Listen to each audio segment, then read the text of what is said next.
चौथी ढाल। सम्यक श्रद्धा धारी पुनि सेवहु सम्यक ज्ञान स्वर अर्थ बहु धर्म जुत जो प्रगटावन भान। सम्यक दर्शन धारण करने के पश्चात सम्यक ज्ञान की सेवा करो, जो ज्ञानात्मा तथा पर पदार्थों को उनके अनेक गुणों सहित सूर्य के समान स्पष्ट कराता है, उसे सम्यक ज्ञान कहते हैं। सम्यक साधे ज्ञान होय पैभिन्न आराधो लक्षण श्रद्धा जान दुहो में भेद अबाधो। सम्यक कारण जान ज्ञान कारज है सोई युगपत होते हूँ प्रकाश दीपक तय होई। सम्यक दर्शन के साथ ही सम्यक ज्ञान होता है, फिर भी उसको अलग अलग समझना चाहिए। सम्यक दर्शन का लक्षण है सच्ची श्रद्धा या विश्वास, और सम्यक ज्ञान का लक्षण है ठीक ज्ञान। इस प्रकार इन दोनों में भेद है। सम्यक दर्शन को कारण समझो और उसका कार्य सम्यक ज्ञान है। दोनों एक समय एक साथ उत्पन्न होते हुए भी कारण कार्य भेद से भिन्न है। जैसे दीपक के जलने के साथ प्रकाश होता है, तो भी दीपक प्रकाश का कारण माना जाता है।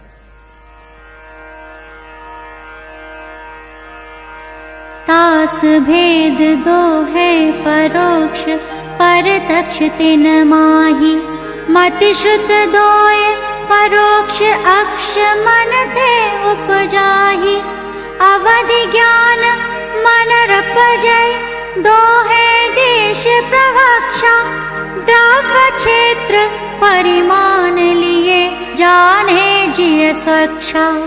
सम्यक ज्ञान के दो भेद हैं, परोक्ष और प्रत्यक्ष। मति ज्ञान और श्रुत ज्ञान ये दो परोक्ष हैं, क्योंकि वे इंद्रियों और मन की सहायता से उत्पन्न होते हैं। प्रत्यक्ष के दो भेद हैं, देश प्रत्यक्ष और सकल प्रत्यक्ष। अवधि ज्ञान और मनः पर्याय ज्ञान ये दो एक देश प्रत्यक्ष हैं, क्योंकि द्रव्य और क्षेत्र की मर्यादा लिए जानते हैं तथा बिना किसी सहायता के स्पष्ट जानते हैं।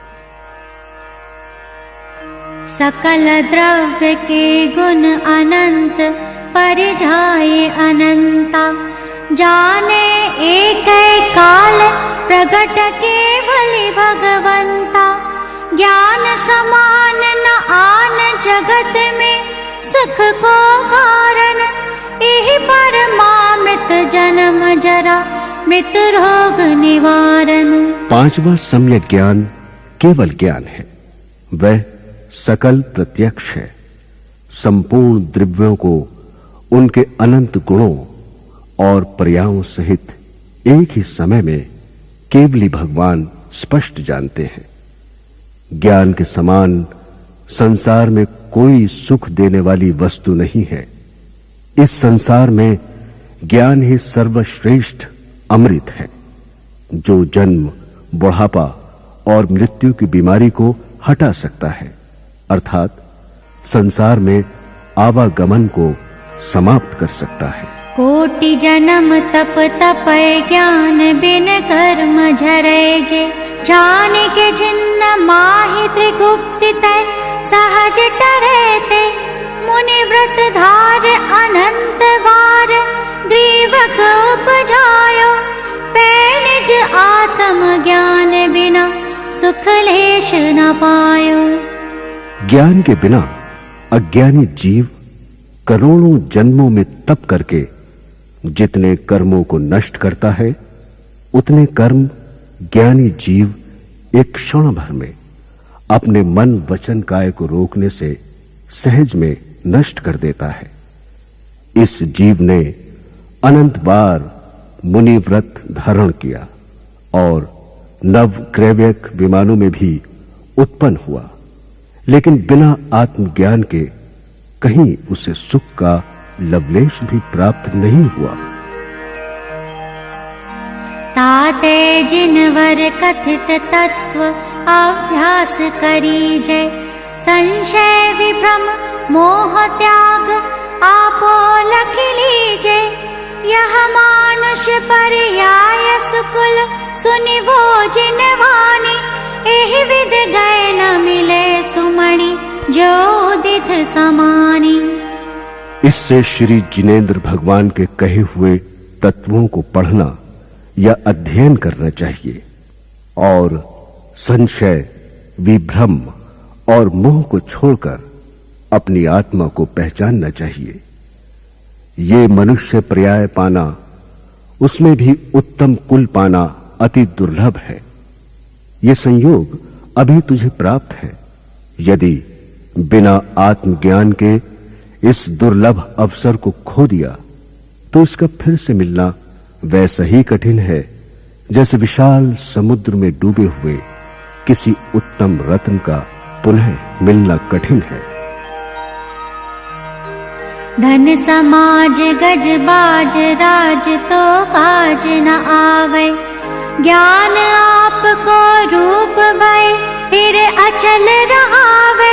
तास ज्ञान को कारण स्व पर विवेक बखान्यो, कोटि उपाय बनाए भव्य ताको उर आन्यो। धन संपत्ति, कुटुंब कबीला, हाथी घोड़े, राज्य आदि कोई भी आत्मा के काम नहीं आता है। ज्ञान आत्मा का स्वरूप है। इससे ज्ञान ही आत्मा के साथ स्थायी रूप से रहता है।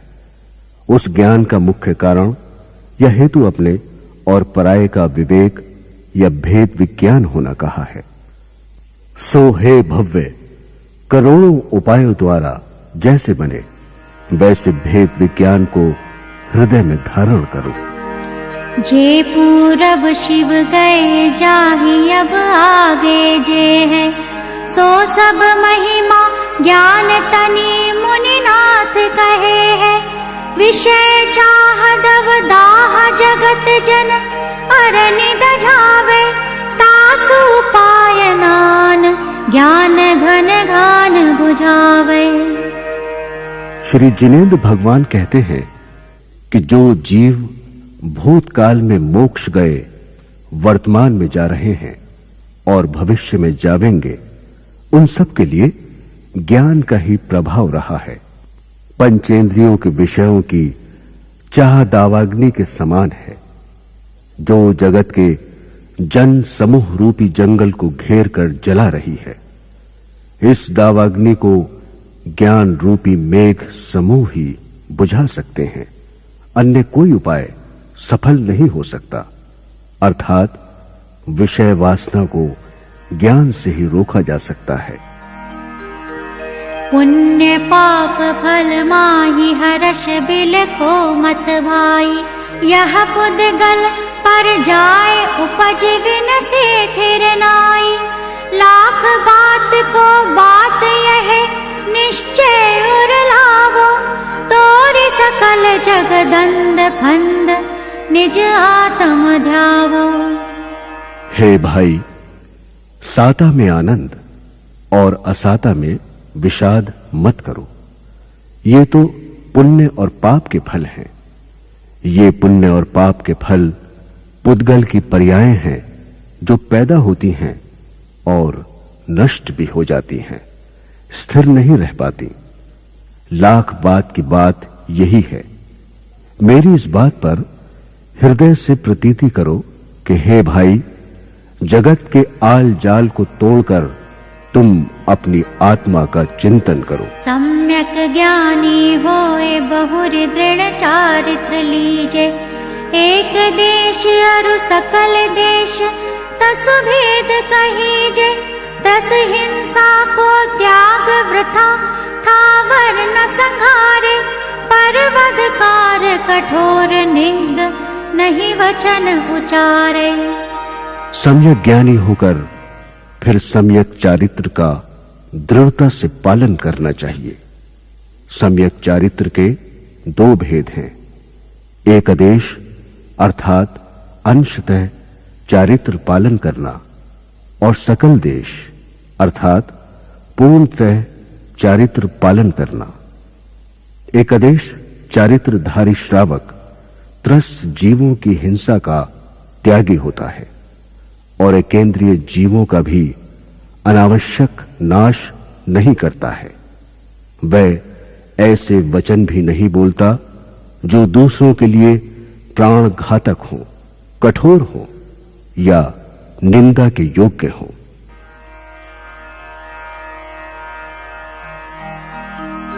जल मृतिका बिन और नाहि कछु गहे अदत्ता, निज वनिता बिन सकल नारी सा रहे विरक्ता।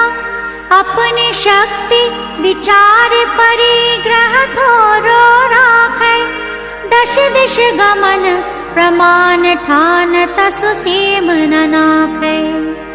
जल और मिट्टी को जिनका कोई स्वामी नहीं और जो सबके लिए है, छोड़कर अन्य किसी वस्तु को बिना दी हुई नहीं ग्रहण करना अचौर्याओं व्रत है।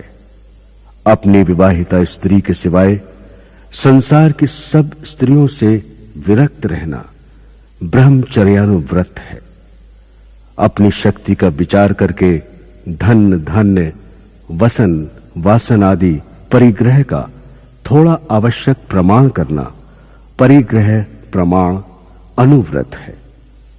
दशों दिशाओं में गमनागमन की मर्यादा निश्चय करके फिर आजन्म उस मर्यादा को पालना दिग्व्रत नामक पहला गुणव्रत है।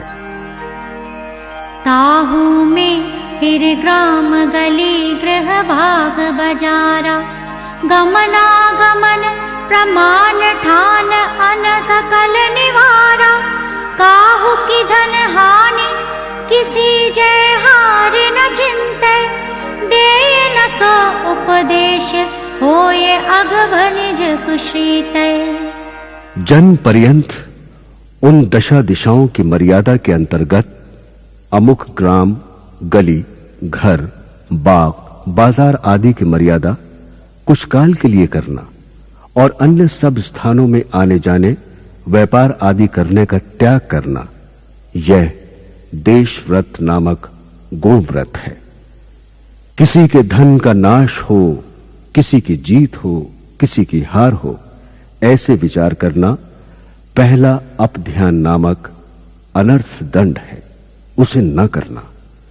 ऐसे व्यापार उद्योग या खेती करने वालों का दूसरों को उपदेश देना जिससे पाप बंधता हो, वह पापोपदेश नामक दूसरा अनर्थ दंड है, उसे न करना। कर परमाद जल भूमि वृक्ष पावक न विरादे, असि धनु हल हिंसोपकरण नहीं दे यश लादे। राग द्वेष कर तार कथा कबहु न सुनीजे, आरहु अनरथ दंड हेतु अबति नहीं न कीजे। कौतूहल या आलस्य के कारण व्यर्थ में जल भूमि वृक्ष और आग को नष्ट करना, ये प्रमादश्रया नामक तीसरा अनर्थ दंड है, उसे न करना। तलवार धनुष हल या हिंसा के साधन या सामान दूसरों को देकर यश प्राप्त करना, सो चौथा हिंसा दान नामक अनर्थ दंड है, उसे न करना। राग द्वेष उत्पन्न करने वाली कथा कहानी सुनना या कहना, सो दुष्रुति नामक पांचवां अनर्थ दंड है, उसे न करना। इसके सिवाय और भी अनर्थ कार्य जिनसे पाप बंध हो, कभी नहीं करने चाहिए।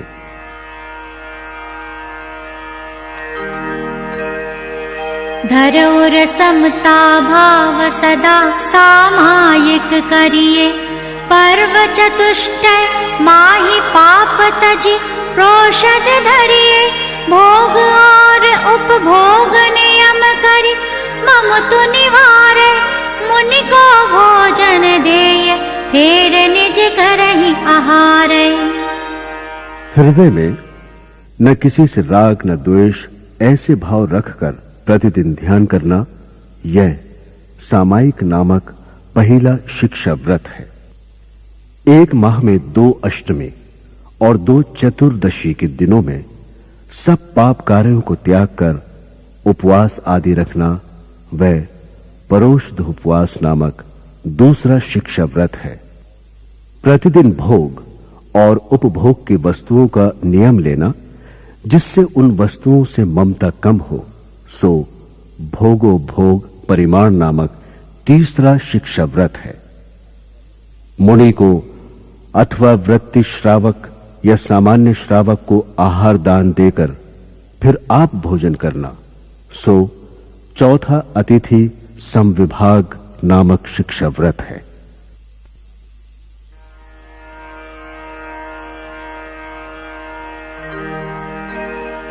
बारह व्रत के अतिचार पन पन न लगावे, मरण समय संन्यास धारि तसु दोष न सावे, यो श्रावक व्रत पाल स्वर्ग सोलम उपजावे, ताहते चै नर जन्म पाए, मुन है शिव पावे।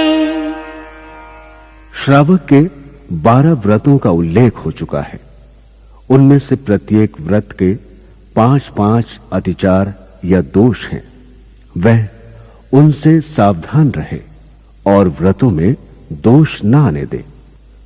अंत समय समाधि मरण धारण कर उसके भी दोषों को मिटाता जावे। इस प्रकार जो श्रावक के 12 व्रतों का पालन करता है और अंत समय में संन्यास धारण करता है, वह 16वें स्वर्ग तक उत्पन्न होता है। वहां से निकलकर मनुष्य भव पाता है और फिर मुनि व्रत धारण कर मोक्ष प्राप्त करता है।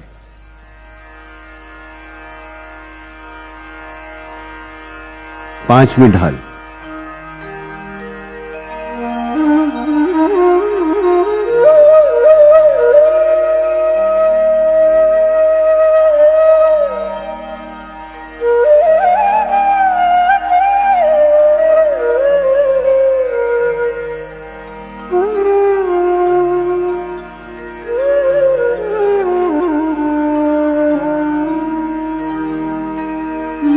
सकल व्रती बड़ भागी, भव भोगन ते वैरागी, वैराग्य पावन माये,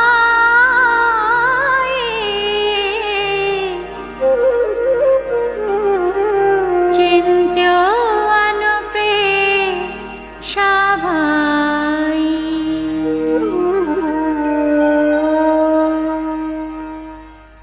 हे भाई, मुनि पूरी तरह से 5 महाव्रत के धारी होते हैं।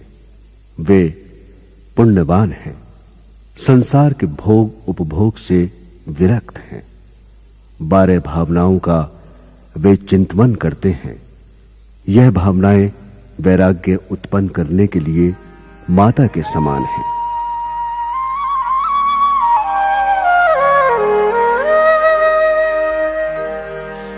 इन चिंतन सम सुख जागे, जिमि ज्वलन पवन के लागे, जब ही जिय आत्म जाने, तब ही जिय शिव सुख ठाने। इन 12 भावनाओं का चिंतन करने से समता रूपी सुख प्रकट होता है। जैसे कि वायु के लगने से अग्नि प्रज्वलित होती है। जब ये जीव आत्मा को जानता है, तभी वह मोक्ष सुख को प्राप्त करता है। जो वन गृह गोधन नारी, हय गय जन आज्ञाकारी, इंद्रिय भोग छिन खाई, सुर धनु चपला चपलाई। यौवन, घर, गाय बैल, द्रव्य, स्त्री, घोड़ा, हाथी, आज्ञा अनुकूल चलने वाले नौकर तथा इंद्रियों के भोग, ये सब क्षणिक हैं, स्थायी नहीं हैं। इंद्रधनुष या बिजली के अस्तित्व सा चंचल इनका अस्तित्व है।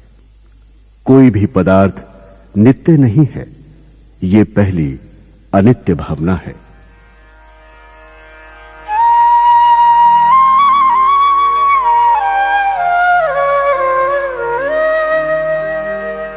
सुर असुर खगाधिप जेते, मृग ज्यो हरि काल दलेते, मणि मंत्र तंत्र बहु होई, मरते न बचावे कोई। देव, राक्षस, चक्रवर्ती जितने भी हैं, वे सब मृत्यु से नाश को प्राप्त होते हैं। जैसे हिरण सिंह द्वारा नष्ट होता है। रत्न, मंत्र, तंत्र आदि कितने ही उपाय क्यों न किए जाएं, किंतु कोई भी किसी को मरण से नहीं बचा सकता।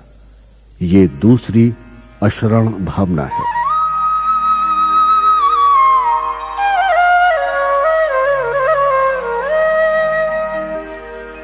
चहु गति दुख जीव भरे है, परिवर्तन पच्च करे है,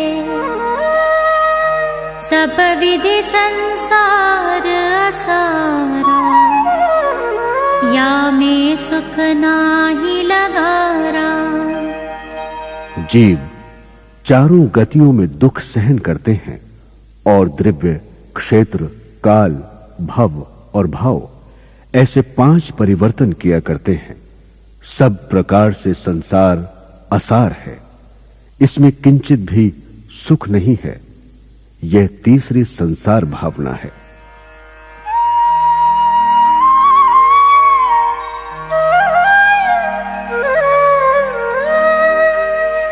शुभ अशुभ कर्म फल जेते, भोगै जिय एक ही तेते, सुत दारा होए नसीरी, सब स्वार्थ के हैं भीरी।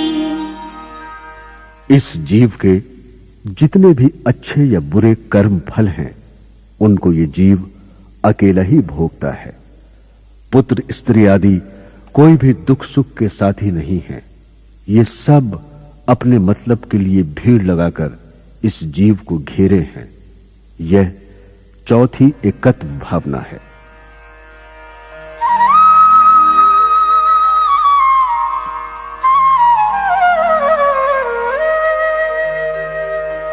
जल पय जो जिय तन मेला, पै भिन्न भिन्न नहीं भेला, तो प्रगट जो दे धन धामा, क्यों होए एक मिल सुत रामा। पानी और दूध की तरह आत्मा और शरीर का मिलाप है, किंतु वे दोनों अलग अलग हैं, वे एक नहीं हैं। जब शरीर आत्मा से अलग है, तब धन, संपत्ति, मकान, पुत्र, स्त्री आदि कैसे अपने हो सकते हैं। यह 5वीं अन्यत्व भावना है।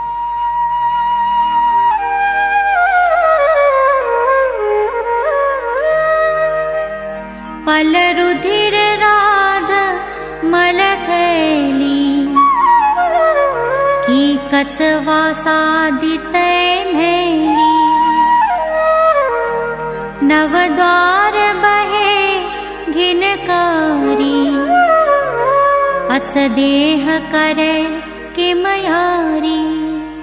यह काया मांस, खून, पीप और विष्ठा की थैली अर्थात कोथली है। हाड़, चर्बी आदि अपवित्र वस्तुओं के कारण मैली है। जिस देह के 9 रास्तों से चित्त को घृणा उत्पन्न करने वाले मल सदा बहा करते हैं, ऐसी घृणित देह से ऐ जीव तू क्यों प्रीति लगाए है? अर्थात देह मोह कभी नहीं करना चाहिए। यह छठी अशुचि भावना है।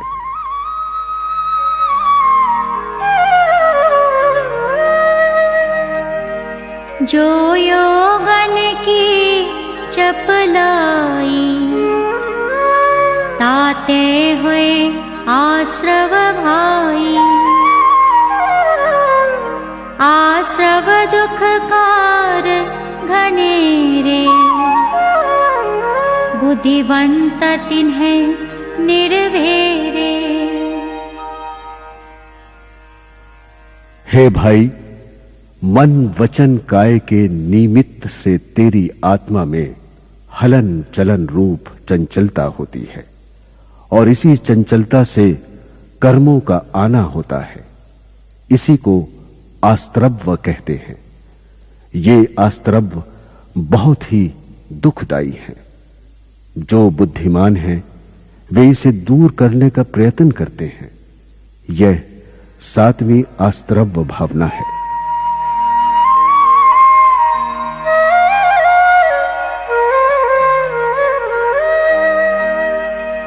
जिन पुण्य पाप नहीं कीना,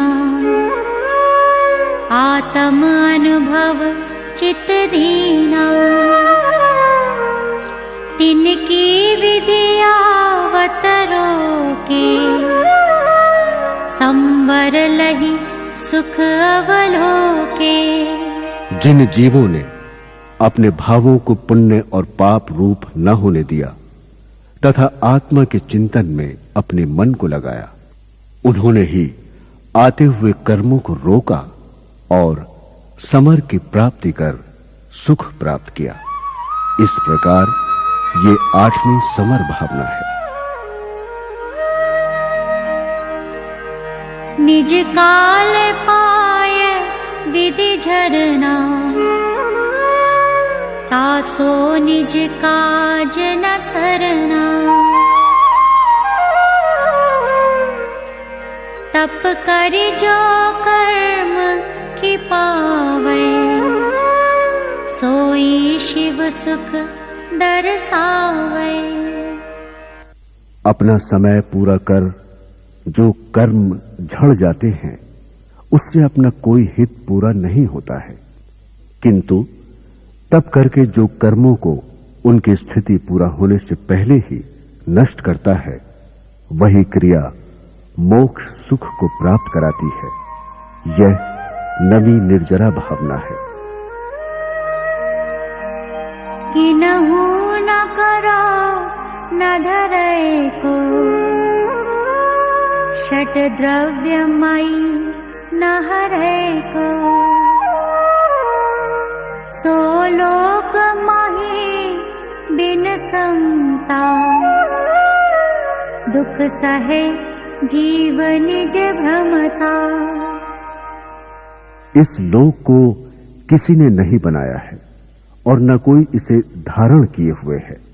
ये लोक 6 द्रव्यों जीव, पुद्गल, धर्म, अधर्म, आकाश और काल से भरा है और कोई इसका कभी कोई नाश नहीं कर सकता।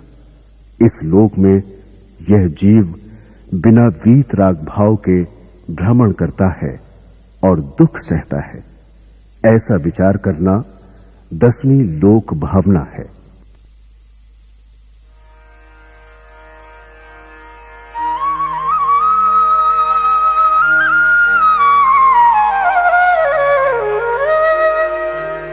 अंतिम ग्रीव कला की हद,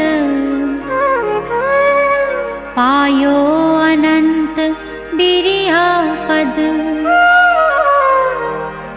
पर सम्यक ज्ञान न लाधौ। दुर्लभ निज में मुनि साधौ। इस जीव ने नव ग्रीवक तक की जो अंतिम सीमा है, वहां तक अनंत बार अहमेंद्र पद पाया, पर सम्यक ज्ञान इसे प्राप्त नहीं हुआ। ऐसे दुर्लभता से प्राप्त होने वाले सम्यक ज्ञान का मुनियों ने आत्महित से साधन किया है। यह 11वीं बोधि दुर्लभ भावना है।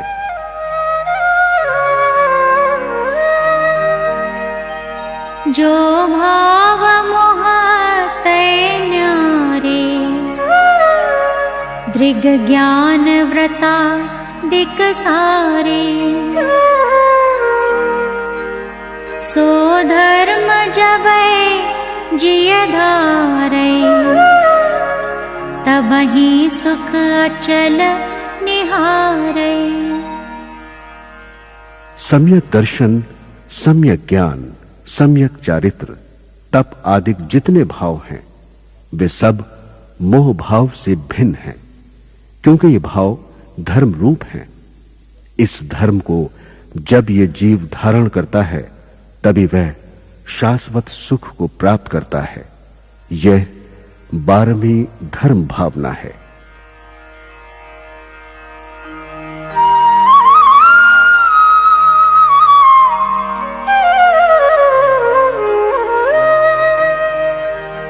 सो धर्म मुनि न करि धरिए, तिनकी करतूति उचरिए। ताको सुनिए भवि प्राणी, अपनी अनुभूति पिछानी। ऐसा जो धर्म है, वह संपूर्ण रूप से मुनियों के द्वारा धारण किया जाता है। अगले प्रकरण में मुनियों की क्रियाओं का वर्णन है। हे भव्य प्राणी, तुम उसे सुनो और अपने अनुभव की पहचान करो। 6वीं ढाल।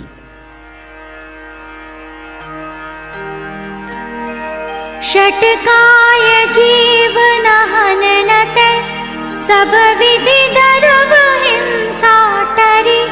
रागादि भाव निवारत, हिंसा न भावित अवतरी। जिनके नलेश मृषान जल, मृड हो बिना योग है। 8-10 सहस विधिशील धर, चिद ब्रह्म में नित रमि रहे। मुनिराज 6 काय के जीवों की हिंसा नहीं करते, सब प्रकार की द्रव्य हिंसा से दूर रहते हैं। राग द्वेष आदि भावों के नहीं करने से वे भाव हिंसा भी नहीं करते।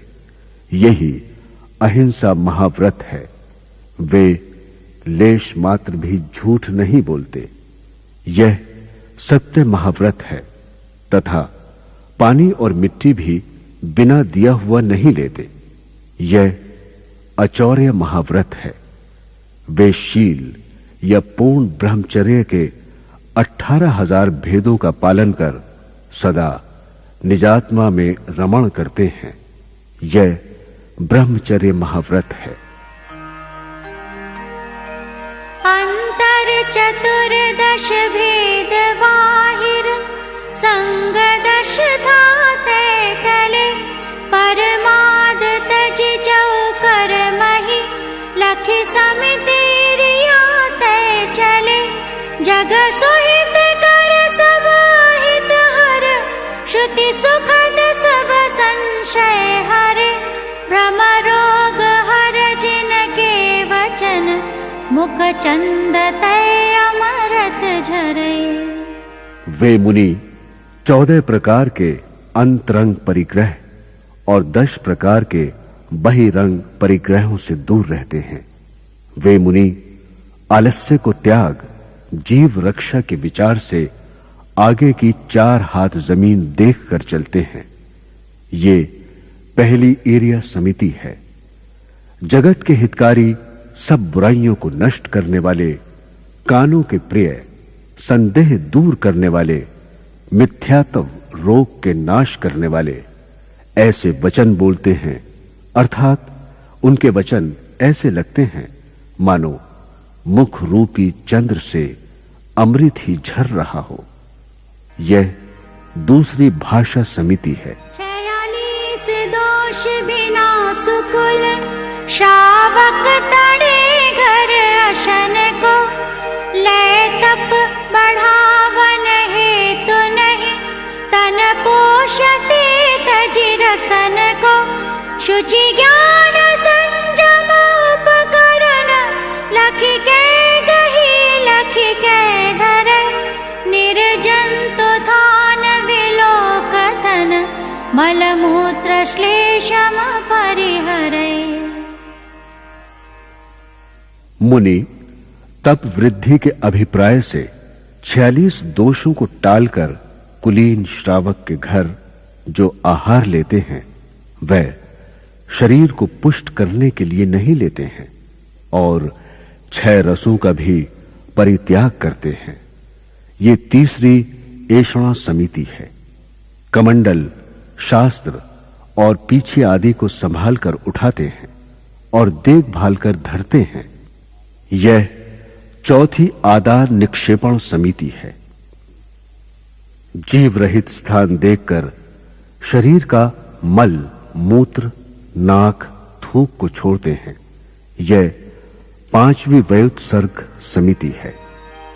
सम्यक प्रकार निरोध मन, वच काय आत्म ध्यावते, तिन सुथिर मुद्रा देखि मृग, गण उपल खाज खुजावते, रस रूप गंध तथा परस, अरु शब्द अशुभ सुहावने, तिन में न राग विरोध पंचे, द्रिय जयन पद पावने। मुनिराज मन, वचन और काय को अच्छी प्रकार से रोककर अपनी आत्मा का ध्यान करते हैं। उस समय हिरणों के झुंड उनके ध्यानस्थ स्थिर रूप को देखकर उन्हें पत्थर समझकर उनकी देह से अपने शरीर की खाज खुजाया करते हैं। मनोगुप्ती, वचन गुप्ती और काय गुप्ती ये 3 गुप्तियां कहलाती हैं तथा मुनि 5 इंद्रियों के विषयों में अर्थात स्पर्श, रस, गंध, वर्ण और शब्दों में चाहे प्रिय हो या अप्रिय हो, राग द्वेष नहीं करते। इसी को पंचेंद्रिय जय पद प्राप्त करना कहा जाता है।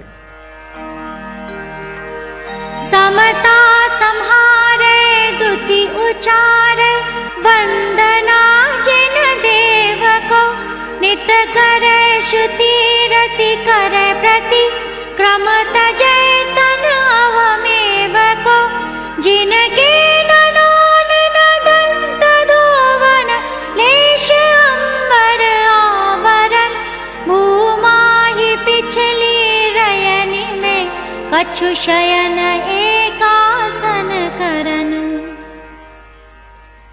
मुनि त्रिकाल सामायिक करते हैं अर्थात सब प्राणियों में समता भाव रखते हैं, भगवान की स्तुति करते हैं, जिन देव की वंदना करते हैं, सदा स्वाध्याय करते हैं, प्रतिक्रमण करते हैं, शरीर को अहन न मानकर कायोत्सर्ग करते हैं। शरीर श्रृंगार छोड़ने के कारण मुनि न नहाते हैं, न दांत धोते हैं, किंचित वस्त्र का भी आवरण नहीं रखते हैं। रात्रि के पिछले पहर में जमीन में एक करवट से थोड़ी सी नींद ले लेते हैं। एक बार दिन में ले आहार, खड़े अलग निज पान में, कचलोच करत न डरत परि, सहसोह लगे निज ध्यान में, अरिमित्र महल मसान कंचन, कांच निंदन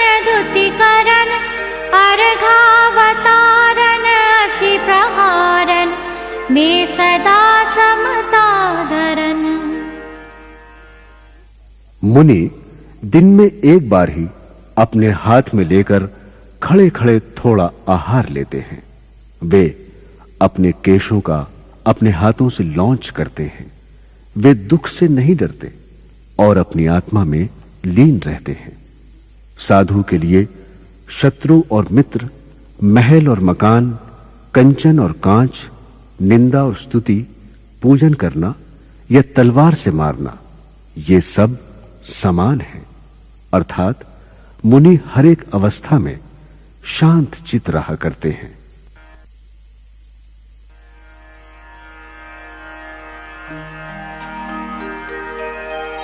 तप तपैगा दश धरे वृष, दशरथन त्रय सेवै सदा। मुनि साथ में वाए कनी, चर चहे नहीं भव सुख कदा। या है सकल संयम चरित, सुनिए स्वरूपाचरण अब। जिस होत प्रगटे आपनी, निधि मिटे पर की प्रवृत्ति सब। मुनि 12 प्रकार के तप तपते हैं, 10 प्रकार के धर्म को धारण करते हैं। सम्यक दर्शन, सम्यक ज्ञान और सम्यक चारित्र रूपी 3 गुण रत्नों की रक्षा करते हैं। मुनियों के साथ यह स्वयं एकाकी विचरण करते हैं और सांसारिक सुखों की इच्छा भी नहीं करते हैं। इस प्रकार मुनि के सकल चारित्र का वर्णन हुआ।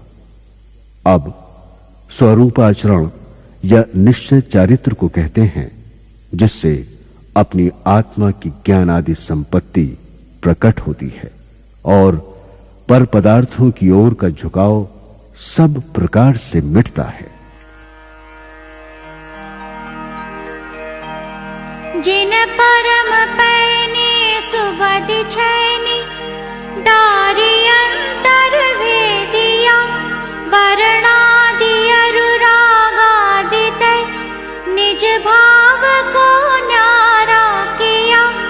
निज माहि निज के हेतु निज कर, आपको आप ज्ञेय।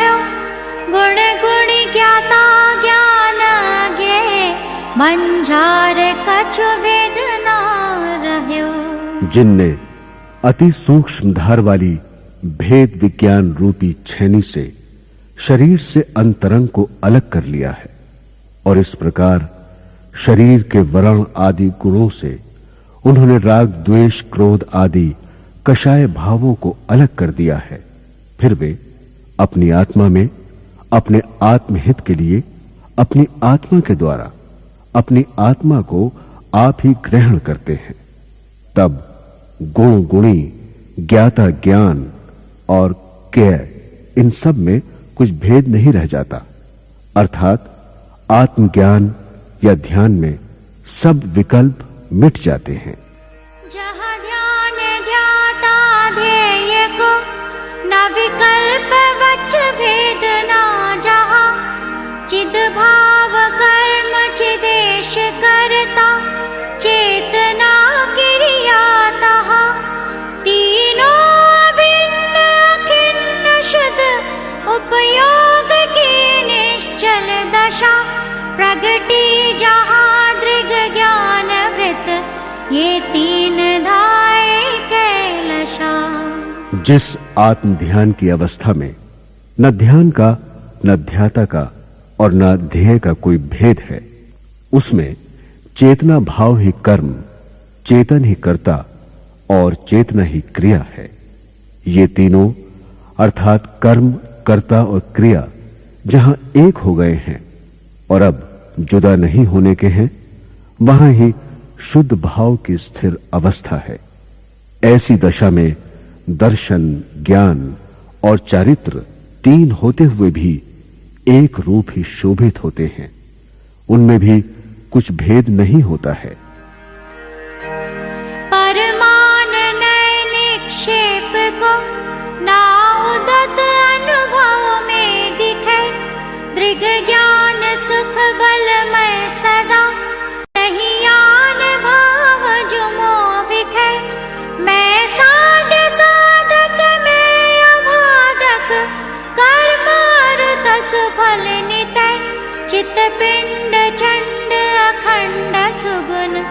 करंड च्युत पुनि कलनितय।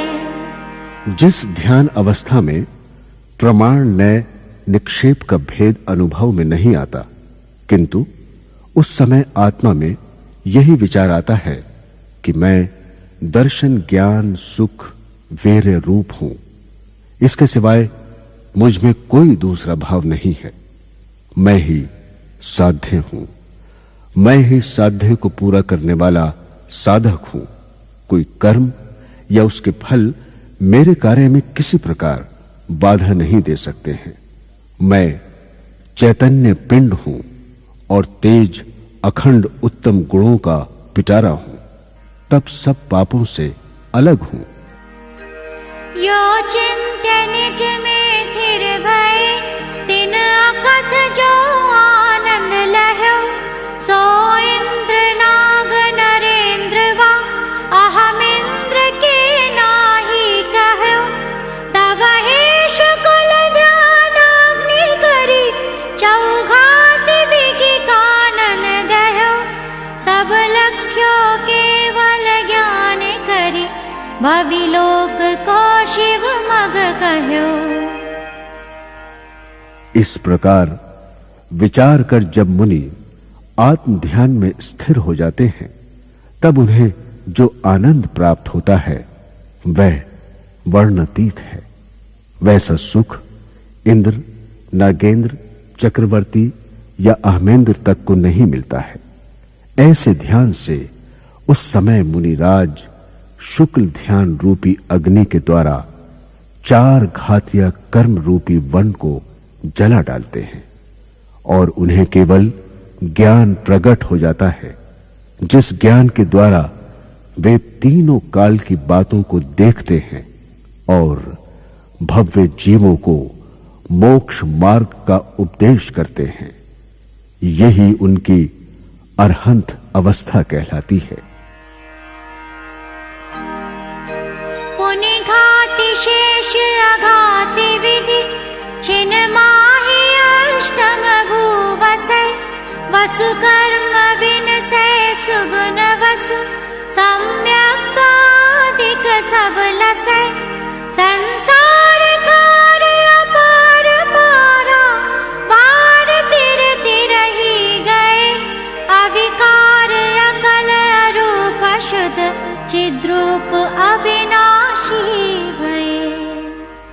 इसके बाद वे आयु, नाम, गोत्र और वेदनीय इन 4 अधातीय कर्मों का भी नाश कर क्षण भर में मोक्ष चले जाते हैं। 8 कर्मों का नाश होने पर उनमें सम्यक्त्व आदि 8 गुण शोभित हो जाते हैं। वे संसार रूपी खारे समुद्र से तिरकर किनारे पर लग जाते हैं और निर्विकार शरीर रहित शुद्ध चैतन्य में अविनाशी सिद्ध हो जाते हैं। निज माहि लोक आलोक गुण, पर जाय प्रतिबिंबित थए। रही है अनंतानंत काल, यथा तथा शिव परिणय। धनि धन्य है जे जीव नर, भव पाय यह कारज किया। तिनहि अनादि भ्रमण पच्च, प्रकार तजिवर सुख लिया। सिद्ध भगवान की आत्मा में लोक और आलोक अपने गुण और पर्याय सहित प्रतिबिंब होते रहते हैं। उनने जिस प्रकार मोक्ष पाया है, उसी प्रकार वे अनंत काल तक वहां रहेंगे। वे जीव धन्य हैं जिनने मनुष्य भव पाकर मोक्ष प्राप्त का कार्य किया है। ऐसे ही जीवों ने अनादिकाल से चले आए पंच परावर्तन रूप संसार को त्याग कर उत्तम सुख की प्राप्ति की है। मुख्योपचार दुभेद यो, बड़ भागी रतन त्रय धरे। अरु धरेंगे ते शिव लहे, तिन सुयस जल जगमल हरे। इमि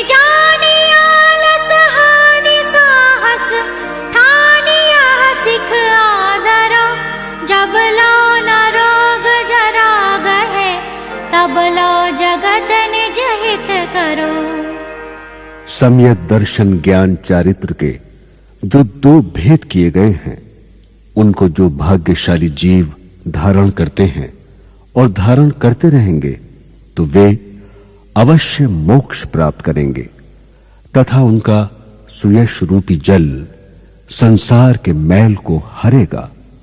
ऐसा जानकर आलस्य को छोड़ो और साहस बांधकर यह उपदेश ग्रहण करो कि जब तक रोग या बुढ़ापा इस शरीर को नहीं जकड़ता है, इससे पहले ही हम जल्दी जल्दी आत्महित करने में लग जावें।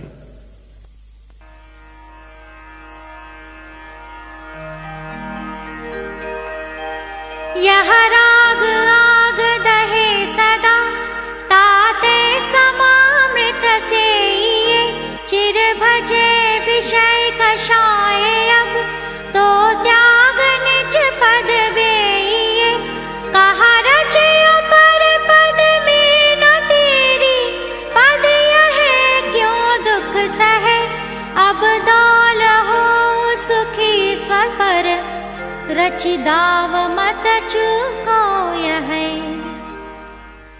संसार में जीवों को राग रूपी आग सदा से जला रही है। इससे समता रूपी अमृत का सेवन करना चाहिए। हे भव्य, तूने सदा विषय वासनाओं और कषायों का सेवन किया है। अब इनको त्याग और आत्म कल्याण को कर। पर पदार्थ की अवस्था में रागी बनने में क्या सार है? वे तेरी निज अवस्था नहीं है, फिर क्यों पर के पीछे पड़कर तू दुख उठाता है? हे दौलत राम, अब तू अपने पद में लीन होकर सुखी बन। इस दुर्लभ अवसर को मत खो।